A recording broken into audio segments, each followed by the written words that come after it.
Looking ahead.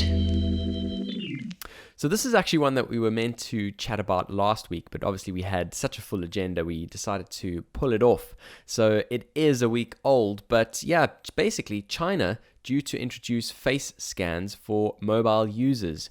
Now, we've seen on various platforms and profiles, you mentioned it earlier in this episode, basically the phenomenon of the troll, people feeling empowered behind the face of their screen and really just being bold and saying things they generally wouldn't. This is essentially a policy to make sure that people who post online content are who they say they are.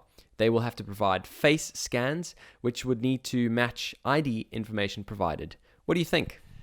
It's fascinating. It's another example of this Chinese experiment that's happening just outside of the Western world, where they're testing all sorts of new social structures and social kind of taboo topics in a very interesting way, and in a lot of cases very nefarious ways, right?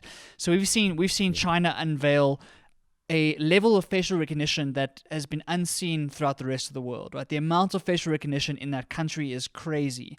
From every concert, every public transport station, every public office, everywhere, there's cameras that are recording everything.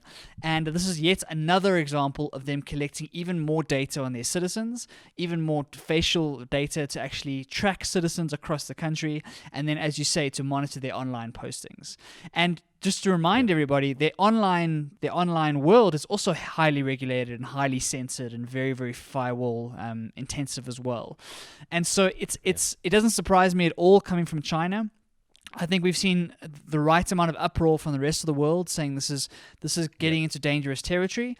And the fact that you have no other option, if you want to register a SIM card, if you want to buy a new phone, you have to submit your face, and that's just how it works. And that, unfortunately, feeds the data back to the Chinese government, which then they use for all their other services as well. And so from my perspective, I think it's quite worrying. I think that it's a terrifying level of surveillance and a terrifying level of data capturing. And it's something that we're gonna have to watch and see what happens. If I was in China right now, I would feel quite hard done by. I don't know what you think, Chad. Yeah, I totally agree. I mean, elsewhere in the world, we do have services where we voluntarily provide our facial data. I'm talking about the iPhone, where you have that 3D facial recognition for Face ID. But yeah, again, this is very different to government holding all of this information. And as you say, when you're in a place where there is so much firewalls on the internet space and so much, kind of cutting out in terms of even things like TV, where government really does have such an overarching channel to their people, this is, I completely agree, really, really scary. And yeah, I mean, for a country with so many people who really have no choice on the matter, it's really, really an interesting development. So yeah, terrifying for anyone who's there, but we'll certainly watch on from the other side of the world. Shall we move on? Just one more thing before we move on. What you said has kind of triggered a thought for me. You was talking about how we voluntarily give up our face. I was reading a great article about, do you remember the app Face app? Where people were making themselves look older or look younger or making them look female or look male. Yes, absolutely. So that app went very viral and was like a fad for like 2 weeks or so. And it was just an example of how we just willingly give up this information. And they found out that 35 million people had used that app. So 35 million different faces have been submitted to this app. And the app owner lives in Russia. He's some dude living in Russia. And so you don't know what he's doing with that. And it's just an example of how it's so easy to get people to give you their information. They don't even think about it. They're like, oh, I can look like grandpa. Yep. Cool. Sign me up. Let me send my stuff through, right? They don't read the privacy policy. Yep. They don't understand what's going on. And so it's an example of how this privacy conversation comes up again and again and again because we do stupid things with our data. And so, I just thought I'd bring that up. We speak about voluntarily sharing our faces.